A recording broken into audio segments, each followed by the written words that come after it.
Disclaimer: everything that is discussed, posted is strictly for educational and historical purposes only. It does not promote, nor condone illegal activities.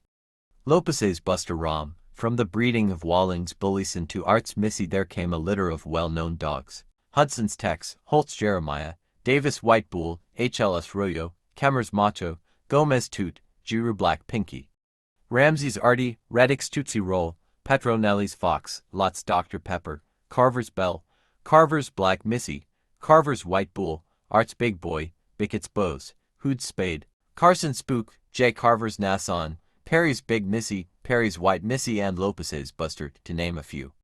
I believe it was 1973 when Mr. Loposay purchased Buster from Morris Carver. Mr. Loposay's friend John Shiver of Flaw worked for an airline, and he could fly to TX and pick up Buster for free. Shiver agreed to do this as long as he could use Buster for a short time, as he had a couple of his best bitches coming in season.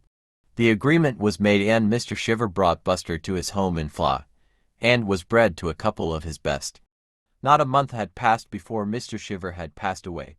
J.R. Loposay made the trip to Flaw, and brought Buster back to Sanford, N.C. 1 month later Mr. Loposay passed away. Most all the famous breedings of Buster were made by Mrs. Loposay and their daughter, until Buster passed on in '81. Through the years, in fast company, the talk around the campfire was that Buster was really a Colby dog. In 1978 the late Andre Giroux reported a match he had just won with a son of Davis Gr.Ch. Boomerang that he called Paddy Trullock Ch. Spiking some pez thanks to the G-Man. This was Paddy's third win and Andre also wanted to register him as a champion. During the course of the conversation Andre was bemoaning the fact he didn't have a thing to breed Paddy to, that is nothing that he thought would cross well with Paddy. Andre was reminded that he did have a bitch that would look real good bred to Paddy. The bitch was called Black Pinky, and was one of the 30 or so odd dogs that was registered as being sired by Bullison out of Art's Missy. Andre never liked that old bitch. He claimed she was as ugly as any bitch he had ever seen. Someone had cut off her ears and her tail and she was scared from head to toe. Andre had matched her one time and had to pick her up in 9 minutes with a bad bleeder. Actually she jumped the rail and ran for the hills. Andre had farmed her out after she lost and, as he thought about it, he did admit that the bitch was as ugly as sin. At last Andre agreed that the breeding looked like a good one and then he said, "I'll make the breeding and if they have pups, I'll send you a couple odd male pups." Some time later Andre called again and said that Black Pinky had whelped 5 in that litter, 3 male pups, and would I mind if he just sent me 1 pup instead of the 2 he promised. He sent me a little black pup, chunky built and undershot, that even at his early age, he looked like he was in charge of everything around him. Andre registered the dog with A.P.B.T and named him Black Flash. Irish Tom purchased a son of Buster he named Justice. Rebel Kennels had a belly brother to Justice named Sundance, on some Pez Sundance.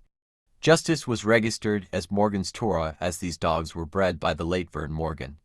Hudson's Tex was highly touted in his match career, so much so that it was planned for him to go into Ch. Greaser. As luck, or fate, or whatever you desire to call it goes, Tex got hurt in a chain fight and Hudson was going to have to pay the forfeit. Rather than give away money, he called and asked if Adams would take over the match with Zebo.